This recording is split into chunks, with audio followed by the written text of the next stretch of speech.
What if I told you that one of the Democratic Party's most celebrated progressive champions just became their biggest nightmare? What if the guy they put all their hopes in, the guy who beat a celebrity doctor in Pennsylvania, the working class hero in a hoodie, just turned around and set the entire left-wing establishment on fire? Well, buckle up, because John Fetterman isn't just breaking ranks with his party, he's obliterating them. And what mainstream media won't tell you is that this might be the most significant political realignment we've witnessed in a decade. Just 48 hours ago, Pennsylvania Senator John Fetterman did something that sent shockwaves through Washington. He went on Fox and Friends and publicly defended President Trump's military operation in Venezuela that captured dictator Nicolas Maduro, a Democrat, defending Trump on Fox News. Let that sink in for a moment. But here's the catch. This isn't some one-off moment. This is part of a pattern that's been building for over a year, and the Democratic Party is absolutely losing their minds over it. Progressive activists are now openly calling for Fetterman to be primaried in 2028. Some are even questioning whether he should resign. The squad isn't just angry, they're terrified. Because if Fetterman represents where the Democratic Party is actually heading, everything they've built is about to collapse. Let me take you back to 2022. John Fetterman was the golden boy of progressive politics. Here was a guy who looked nothing like your typical politician. 6'8", bald head, goatee, always wearing shorts and a hoodie even to formal events. He was the mayor of Braddock, a struggling steel town in Pennsylvania, and he spent years trying to revitalize it. Bernie Sanders endorsed him. Elizabeth Warren backed him. The progressive movement poured millions into his Senate campaign because they saw him as one of their own. A real working-class champion who would fight for Medicare for all, green energy, criminal justice reform, all the progressive priorities. He was running against Dr. Oz, a celebrity TV doctor who Trump endorsed. And despite suffering a stroke just days before the primary election, despite struggling with auditory processing issues during debates, Fetterman won that Senate race in November 2022 by nearly 5 percentage points. Democrats celebrated. They thought they had secured a reliable progressive vote in the Senate for the next 6 years. But something happened after Fetterman got to Washington, something nobody saw coming. Fast forward to October 7th, 2023. Hamas launches a brutal terrorist attack on Israel, killing over 1,200 people, taking hundreds of hostages. The progressive wing of the Democratic Party immediately started calling for ceasefire, condemning Israeli military response, rallying around Palestinian rights. Bernie Sanders expressed concerns. AOC called for restraint. Rashida Tlaib became one of the most vocal critics of Israel's actions in Gaza. The squad was unified in their position. But John Fetterman, he went the complete opposite direction. He didn't just support Israel. He became arguably the most vocally pro-Israel Democrat in the entire Senate. He put an Israeli flag outside his Senate office. He wore Israeli flag pins. He said things like, "I will always stand with Israel," and called Hamas supporters pro-terrorist.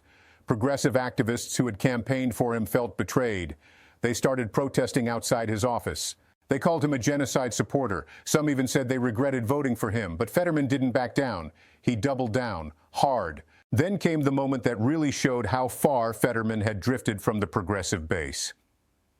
In October 2025, the United States government shut down for 21 days. It was the longest shutdown since Trump's first term. 42 million Americans were about to lose their SNAP food stamp benefits. Federal workers weren't getting paid. The country was in crisis. Senate Democrats were furious with Republicans for refusing to pass a spending bill. They blamed Trump and GOP leadership for holding the government hostage. The filibuster rule meant that 60 votes were needed to pass the spending bill, and Republicans only had 53 seats. Democrats were using this as a political weapon, painting Republicans as extremists. Then John Fetterman went on camera and said something that made Democratic leaders spit out their coffee. He said he would support Republicans using the nuclear option to eliminate the filibuster for spending bills. Just to be clear, for decades, Democrats have defended the filibuster as a critical democratic protection when it suited them and called for its elimination when it didn't. But in this moment, with Republicans in control, the official Democratic position was to preserve the filibuster and blame Republicans for the shutdown. Fetterman essentially said, "Screw that, reopen the government, eliminate the filibuster if you need to, I'll vote for it." He went on Fox News and said Democrats need to get their shit together and stop playing political games with Americans' lives. He apologized on behalf of Democrats for the shutdown.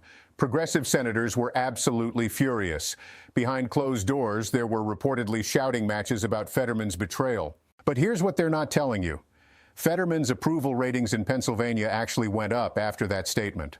Why? Because regular working-class Pennsylvanians, the people who actually voted for him, were tired of the political theater. They wanted their government to function. They didn't care about Senate parliamentary procedure. They wanted their food stamps, their paychecks, their services. Fetterman read the room better than any Democratic strategist in Washington, and that terrified party leadership. Because if Fetterman was right, if this was what voters actually wanted, then the entire progressive strategy was built on sand. November 20th, 25, Fetterman releases his memoir called Unfettered. The title alone is a middle finger to anyone trying to control him. In this book, he absolutely torches the Democratic Party establishment. He says they've become elitist, out of touch with working-class voters, too focused on cultural issues that don't resonate in places like Pennsylvania steel towns. He criticizes their immigration policies, saying Democrats aren't tough enough on border security, and that's costing them working-class support. He says the party has become soft and gooey because of their policies against men, suggesting that Democrats have alienated male voters with their rhetoric. He even goes after Pennsylvania Governor Josh Shapiro, a rising Democratic star many thought could be a future presidential candidate, calling him too driven by political ambition.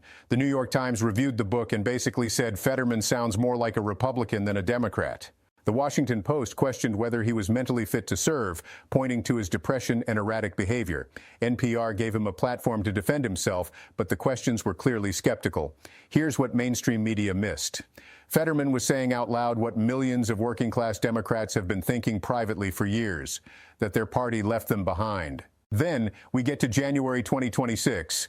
President Trump orders a large-scale military strike on Venezuela. Special forces conduct an operation that results in the capture of Venezuelan President Nicolas Maduro and his wife. It's controversial. It's aggressive. Some are calling it an invasion. Democrats immediately condemned it. They compared it to the Iraq War. They said it was illegal, that Trump didn't have congressional authorization, that this could spiral into another endless war. Anti-war protesters took to the streets in Pittsburgh and Philadelphia. Progressive Congresswoman Summer Lee from Pennsylvania called it imperialism. But John Fetterman, he went on Fox and Friends on Monday morning, January 6th, and said this was a good thing. He praised Trump for taking out Maduro, calling him a brutal dictator who needed to be removed. He said he wasn't concerned about prolonged U.S. presence in Venezuela. He said Democrats need to stop comparing everything to Iraq. He even suggested Trump should pursue Venezuelan oil. Democratic senators were apoplectic. Behind closed doors, some reportedly asked whether Fetterman was planning to switch parties. Progressive activists in Pennsylvania organized protests demanding he resign. The squad released statements condemning his position without naming him directly, but everyone knew who they were talking about. Here's the thing nobody's saying out loud. John Fetterman might be the most honest politician in Washington right now. Think about it. He suffered a stroke that affected his cognitive processing. He checked himself into Walter Reed Medical Center in February 2023 for clinical depression. He was hospitalized for 6 weeks. He's been open about struggling with mental health. He wrote in his memoir, "I should have quit," referring to moments of deep depression. This is not a guy who's carefully calculating every political move for career advancement. This is a guy who almost died, battled severe depression, and came out the other side genuinely not giving a damn about what political consultants tell him to say. He's voting his conscience, he's speaking his mind, and that makes him incredibly dangerous to both political establishments because neither party can control him. Let's talk about what this really means. The Democratic Party is facing an existential crisis right now. They lost the 2024 election to Trump. They lost working-class voters in Pennsylvania, Michigan, Wisconsin, all the states that used to be their blue wall. Union households that voted overwhelmingly Democrat for generations are now split. White working-class men have abandoned the party almost entirely. Hispanic men are trending Republican. Even black men showed record defection from Democrats in 2024. The progressive wing of the party wants to double down on their current strategy, push further left on social issues, climate policy, wealth redistribution. But moderates like Fetterman are saying that strategy is political suicide, that working-class voters care about jobs, safety, border security, government efficiency, not pronouns and climate conferences. Fetterman represents a potential future for Democrats that progressives absolutely despise.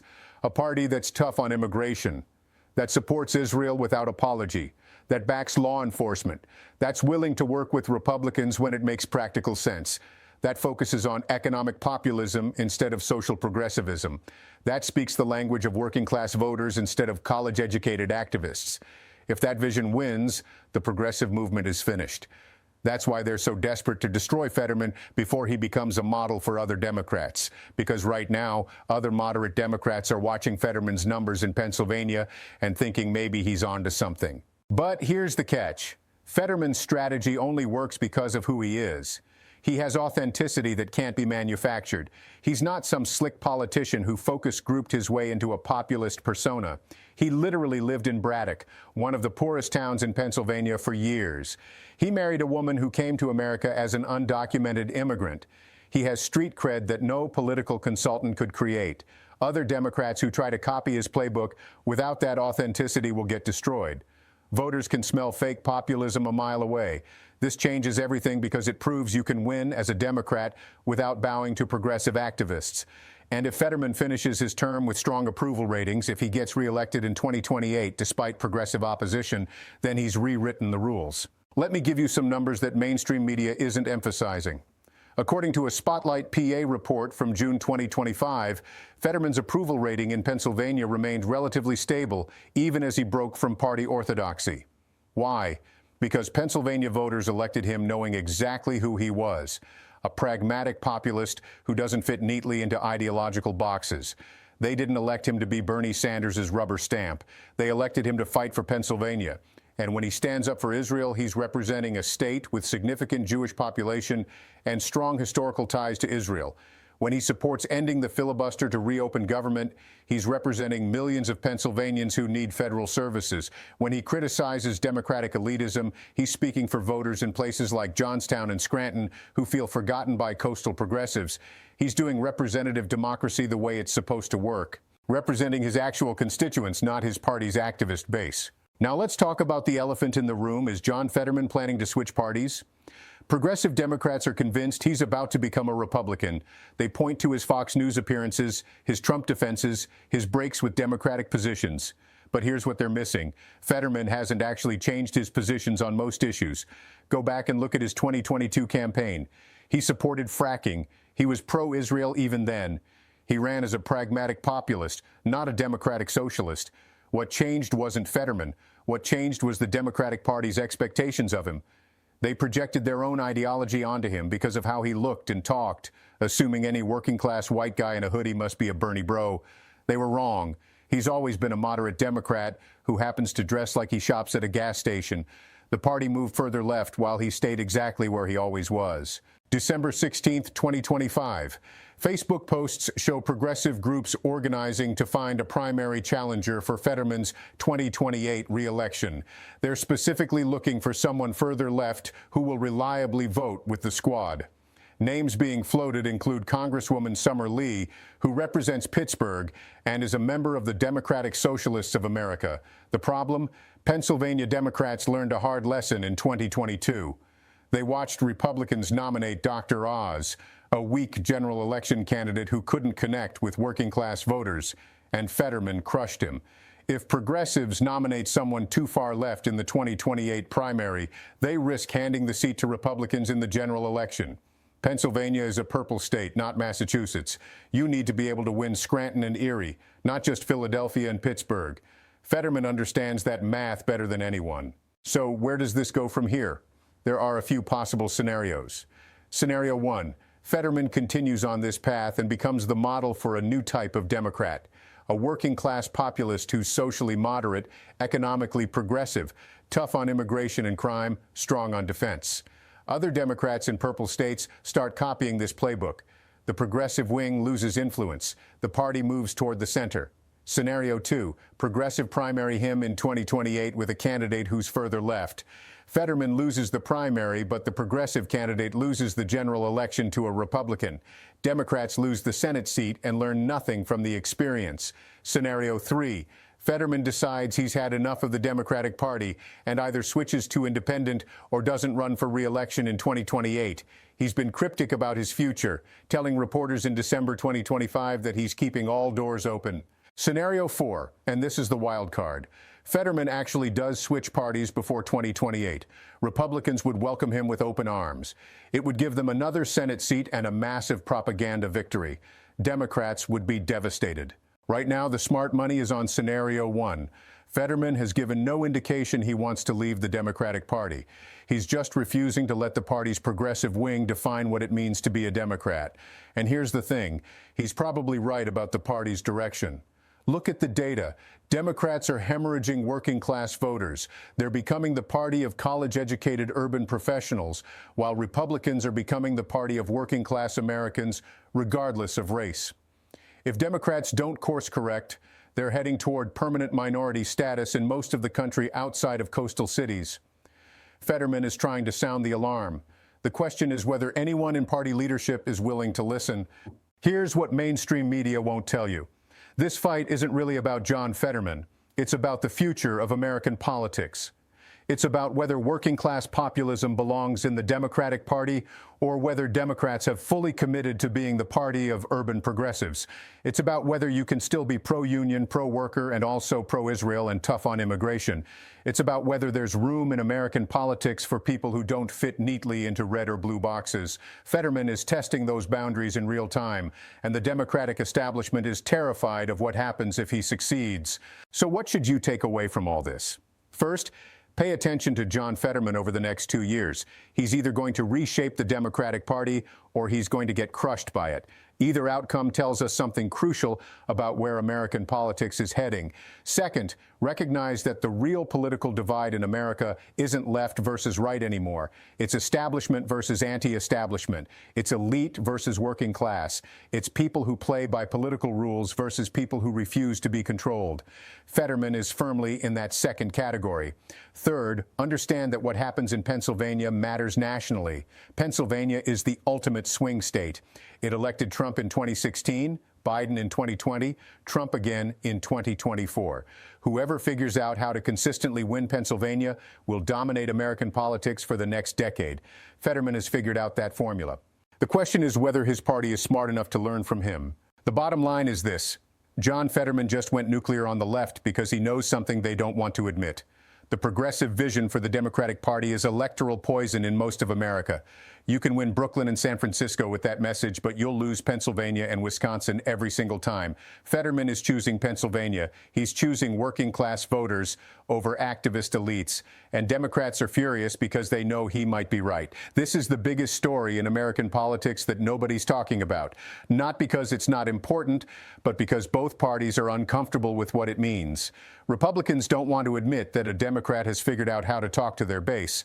Democrats don't want to admit that their party has lost touch with the voters they claim to represent. But ready or not, the John Fetterman model is here, and it's about to force every politician in America to choose a side. Are you with the activists or are you with the voters? You can't have both anymore. Stay informed. Question everything. And remember, the most important stories are usually the ones the establishment doesn't want you paying attention to. John Fetterman is that story right now. Don't look away.